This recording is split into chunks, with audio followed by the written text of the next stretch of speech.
What is up, you guys? Welcome back to my channel. Thank you for clicking on this video, and if you like it, please hit subscribe. As promised, this is chapter 1 of my book, and it's called The Meeting. Before it was on Amazon, it was on a website called Wattpad, where it got over 200,000 views, and the unfinished sequel got over 100,000. And they're both not on there right now because I took them off to self-publish, and the sequel will be coming out whenever it comes out. So here is chapter 1, and I hope you enjoy. The streets of New York City overflowed with life. John's ears echoed with the sound of incessant honking, footsteps, and other bustling of the concrete jungle. His eyes were fixed on Radio City Music Hall when his taxi stopped at a red light. "John," Alex called out, making him snap his head towards him. "I called you like 5 times. You good?" Yeah, man, sorry. I was just thinking." "What were you saying?" The blonde grinned. "It's not important. What's got your mind wandering, bro?" He glanced back outside, then back at his best friend. "I know I may sound crazy, but I want to play at Radio City one day." Alex was silent for a moment and slowly nodded, looking at the sky on the left side. "You don't sound crazy. It won't be easy, but I know you and the guys can do it. Just let me get front row." "You don't even have to ask," John smiled, running his hand through his dark brown hair, shifting in his seat. "Thanks for the support, man. Have you heard from them yet?" Reaching in his back pocket, Alex took out his iPhone and checked his texts. "Yeah, they're at Red already, in line. They said it's super long and they don't know if they can save us a spot." "Do we even have to go to this club anyways?" John groaned. "None of us even drink or whatever. Remind me why we're going? Can't we just get pizza and chill or go to the movies?" His questions made his friend laugh, and even the taxi driver chuckled too. "You sound like a grandma," Alex told him. "You know we don't have to drink to have fun there. There's music and we can just leave if it's super bad. Plus, it's cheap to get in since it's opening weekend, and we'll go out for pizza after." He heard John mumble something under his breath and leaned back further into the leather seats. Alex smiled to himself and looked back out the window, keeping his eyes above the noise. "Can we leave?" "John, we just got here. Relax." Rick hushed him, patting his shoulder as they were enveloped by the masses of people in the club. It seemed like half the city was there. Electronic music blared through their ears, causing them to miss each other's sentences and shout to understand each other. Alex, Brian, Matt, Rick, and John turned their attention to dancers suspended from silk ropes on the ceiling, some shooting fire to entertain those below. "Man, it's Cirque du Soleil in here," Brian mumbled, adjusting his glasses. Everyone agreed with the blonde and nodded, hoping no accidents happened. That'd be disastrous. The guys hadn't been clubbing in a while. The last time was for a college graduation, and that ended in disaster, a different story for another time. An EDM remix of a pop song blared throughout the club, so loud they couldn't think, bodies pressed against them like a school of fish as they headed to the bar. "Hey guys, what can I get you?" a female bartender asked. They placed their orders, noticing her raise her eyebrows at their non-alcoholic choices. Shrugging it off, she served them, and they made their way to around the dance floor. The DJ announced that some celebrities were in the building, causing an excited roar, making it even more deafening. John nodded his head to the beat of a remix to something he'd heard on the radio and took a sip of his drink when he felt a nudge on his shoulder. It was Matt getting his attention, and he looked up. There was a girl walking towards him. She had slightly tanned skin with long brown hair that bounced as she stepped. She looked like an Instagram model who'd easily have a couple 100,000 followers. Her eyes held mischief, and she gave the guys a sultry smirk and waved. They strained to keep their eyes right on hers, which was a bit of a challenge, as she wore a completely see-through black long-sleeve shirt with a black bra underneath and pink leather miniskirt with black heels. "Hey boys." She bit her lipstick-colored lips. "Hey," Rick spoke up, giving a polite smile. "What's up?" "Me and my friend saw you across the room and wanted to know if you wanted to dance," she asked, looking right up at John. She placed her arms behind her back and pushed her chest out towards him. He raised an eyebrow and tried not to laugh at the poor girl. He wasn't interested at all, and the stench of alcohol on her breath put him off even more. Thanks, but I'm not much of a dancer," he replied with a polite smile. "I'm sorry." "Oh, come on," she pouted, grabbing his arm. "Just one dance." The guy stood there dumbfounded, thinking of the polite way to handle the situation. John leaned in and said something in her ear. Her head snapped up like she'd been burned, her eyes ablaze with anger. Her eyes narrowed and she frowned. "What do you mean you don't want to dance with me? Fine, I'll find a hotter guy, asshole," she shrieked, shoving him in the chest. He opened his mouth to say something, but felt a hand on his arm. He looked to his right, seeing a woman beside him. She wore an apologetic smile and glanced at the girl, then up at the group of guys who wore a mixture of shock and confusion at the whole situation. "Hey, sorry I'm late. Traffic was insane," she explained. Her dark brown eyes urged them to go along, and her hand still rested on John's arm, giving it a small squeeze. "It's totally fine," he smiled, giving her a friendly side hug. "We haven't been here too long. You look amazing." She gave a genuine smile, and the other guys played along, greeting her with hugs and high fives. The girl in front of them let out an annoyed huff, mumbling something under her breath and walking away. "Thank God," John sighed. "Hey, thank you." He finally got a chance to take in this beautiful stranger. She was about a foot shorter than him, and a playful yet kind smile graced her features. Her style, which was edgy and cute, red roses adorned her black long-sleeved romper. Black thigh-high socks were worn under studded ankle boots. Under a black felt hat, raven waves of hair cascaded. Multiple stacked rings were on her fingers, and a small silver cross was around her neck. He suddenly felt like there was something familiar about her, but it escaped his thoughts. "Hey," Alex said, stepping forward. "Why do you look so familiar?"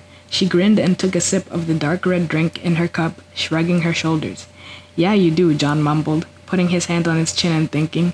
Suddenly, people's phones started flashing as they took pictures in their direction, and voices started screaming as people clamored toward them. "Oh my God, it's Tumiyukii," people screamed, pushing and shoving, going into an absolute frenzy. They were encircled by the crowd, and she was shoved against him. The contents of her cup splashed everywhere, including his white t-shirt. The voices of his friends were drowned out by everyone else, and he almost went blind from the flashes, shutting them to get relief. He felt Tumi tug at his hand and opened them. His hazel eyes met her dark brown ones.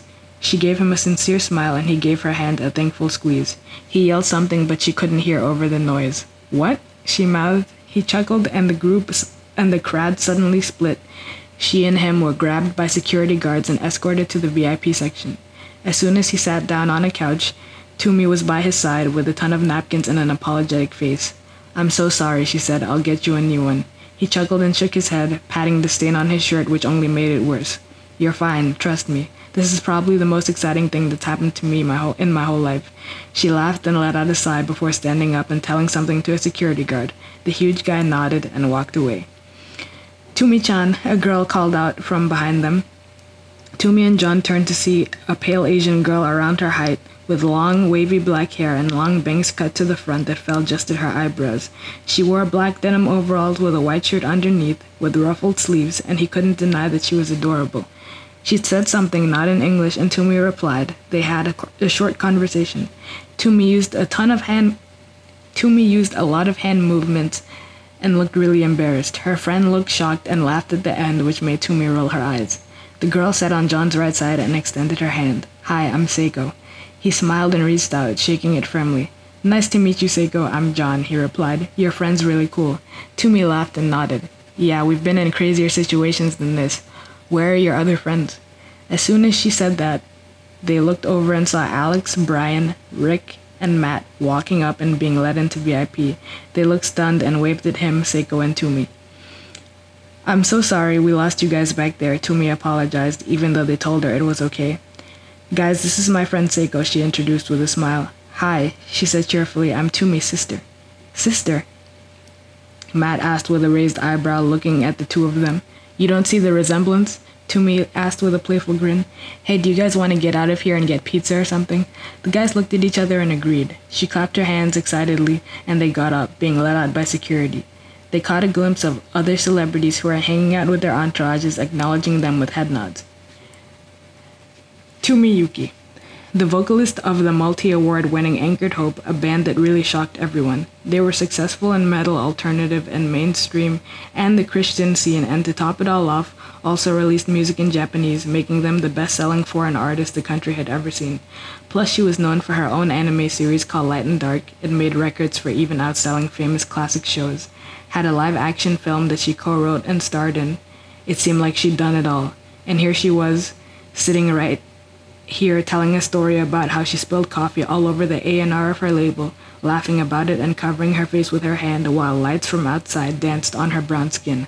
"What did he say?" Brian asked in between shocked laughter. She shook her head, wiping her eye as small tears formed. That he always preferred iced coffee. Thank God that's what it was. But he's a cool guy and everything went well. I've just never drank anything around him again. What kind of music are you guys into? The guys got quiet and glanced at each other, feeling shy about being open about their tastes. Everyone knew stories about social climbers, and they didn't know what to say, but Alex took it upon himself to be their billboard. "They're actually in a band," he admitted. "Really?" Tumi and Seiko said at the same time, looking around the car. They were met with blushes and looked back at Alex for him to continue. "Yep, they're called Light of the World, and they make Christian rock music."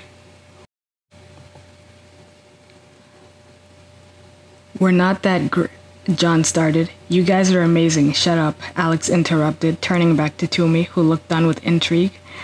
"Matt plays drums, Brian is on bass, Rick is on guitar, and John sings, screams, and plays guitar." "I want to hear," Seiko chimed, taking out her phone. "Do you guys have a YouTube?" "This is so cool," Tumi grinned, ignoring the embarrassed looks on their faces. John felt his heart in his stomach, hoping they wouldn't listen to them right then and there. The car stopped, and the driver announced that they were at the pizzeria. He thanked God as they got out, heading inside and finding a booth. People began to take photos as they recognized the popular girls, but didn't approach them, more than likely intimidated by security guards. The group chose a table. Tumi ended up sitting across from John and looked up to see him staring. He smiled sheepishly, and she smiled back, letting out a chuckle. Green leather seats squeaked beneath them as they shifted their weight, searching for words. "It's so cool that you sing. How long have you been in a band?" she wondered, her hands fidgeting. She decided to sit on them to keep from moving. "Since my senior year of college, so around 4 years," he nodded slightly. "It's been really challenging, but I love it. How about you?" "You're 25? Her right eyebrow raised. "Yes, ma'am. You?" 22. Hello," Brian called out, waving. "What do you guys want to drink? I don't want to make 2 trips to the soda machine." They noticed he was standing up and laughed nervously. "Root beer," they said at the same time, looking at each other and smiling after. Seiko smirked and Rick shook his head. "You guys are getting too weird too fast," he said, making his friend turn red, and Tumi laughed. She gave Seiko an embarrassed look when she said something in Japanese. She was about to reply when she was cut off by Matt. "How long did it take you to learn Japanese, Tumi?" He rested his fist against his cheek and leaned forward. "I've been trying to learn, but it's hard." "I know that feeling. Honestly, Japanese music helped me the most because I sang along with the songs and it helped with pronunciation more than anything else. Anime helps too, but most Japanese people don't talk with so much exaggeration. Other than Japanese music, movies and TV shows help the most because you kinda learn by immersion. I still have books you can borrow." "Really? Thank you, Tumi." "Thank you so much," he smiled brightly. She smiled back and waved her hand. "Anytime." "And having Seiko as a roommate helps too. You can't borrow her though." The table erupted in laughter, and Brian came back with their drinks, placing the sodas on the tables. "Do we know what we're ordering?" Rick asked, looking around the table. "Pepperoni, barbecue chicken, margarita pizza, meat lovers. Ew, no." "Guys," Alex laughed, "how about we order smaller or medium ones and get the toppings we want instead of getting 1 or 2? "That's a really good idea, Alex," Tumi chimed in, looking up at him like a proud sister. He smiled, shrugging. "I'm the brains of the group." He got up to order, and Tumi looked around the table, catching Matt's eye. He messed with his nose ring, and they smiled at each other. "Do you do this often?" he asked, pointing from her to Seiko, who was talking to the other guys. She glanced at John, and back at Matt. "Hang out with strangers?" she replied with an amused smirk. He chuckled and nodded. "1, I really like your hat," she started while pointing at him and winking. 2, no, actually. We used to a lot more before, but now we do it occasionally. The guys in my band had other plans tonight, though, unfortunately. We hang out with strangers in big groups sometimes. She leaned back and messed with her hair, light catching on her septum ring. "I think it's just cool that we're all living different lives, and talking to someone can change everything. Or bumping into someone," she finished, glancing at John and getting a nervous smile in return. "Have you guys thought about modeling?" Seiko suddenly asked. Tumi started laughing and nodded. "I was thinking the same thing." The guys looked at each other like the girls were crazy, and Rick spoke up. You think we could model? You didn't look in the mirror this morning? Duh, Seiko snapped back, making her roommate almost spit her drink out. Laughter erupted from around the table, and Brian shook his head. I mean, to be fair, in LA, scouting happens all the time. You'll be at the mall and agents just walk up to you, so we know what we're talking about. Toomey said once composed. All of you guys are pretty aesthetically pleasing and have good style.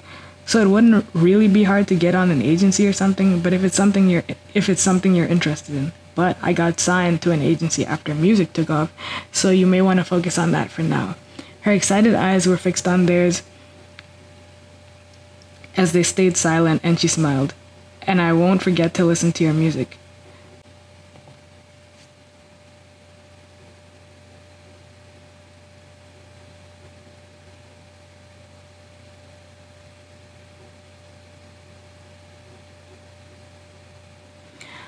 So, John finally said after a long pause, can we ask about you or will it feel like an interview?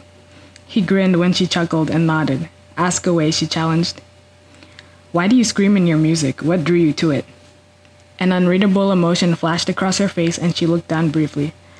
I never really explained it before, huh? She scratched the back of her neck and let out a humorless laugh. I think it's about honesty. I need to be honest with myself, and that's how I managed to do that, and I want to be heard. Who do you want to hear you? He implored. Myself.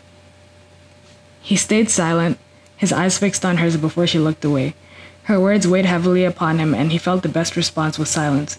They both let out a breath they weren't aware they held in, and broke their silence once the pizza came.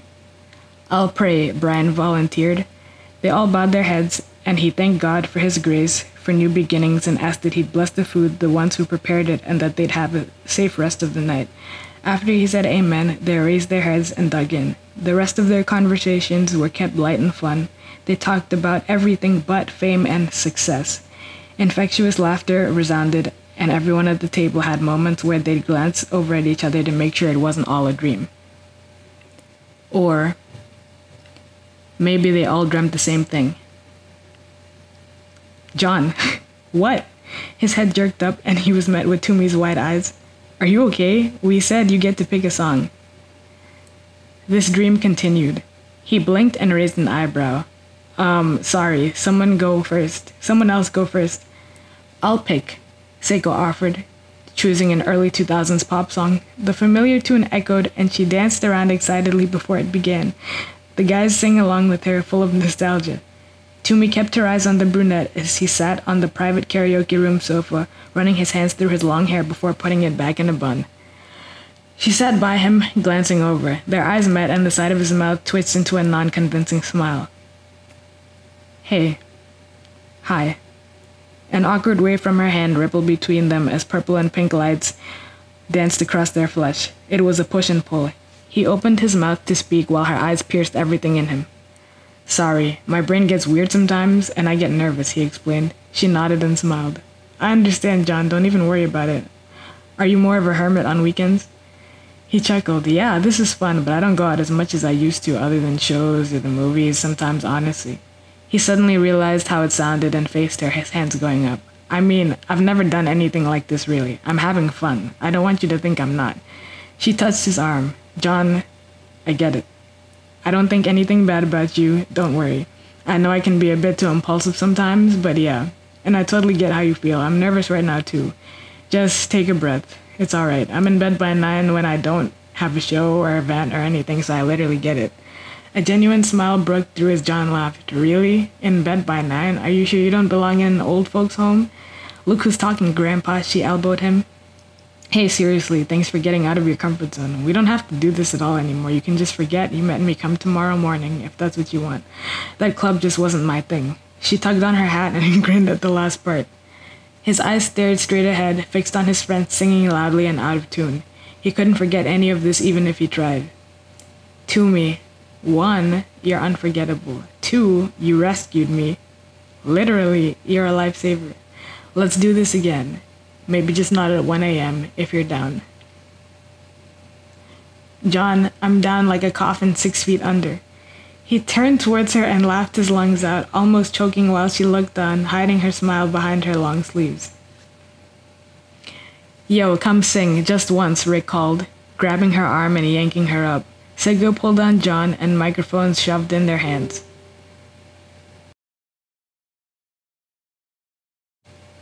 "We picked the perfect song for you," old as gold, Brian informed, pressing play. The pair laughed as a 90s Disney's duet started. They shrugged and began. It all began.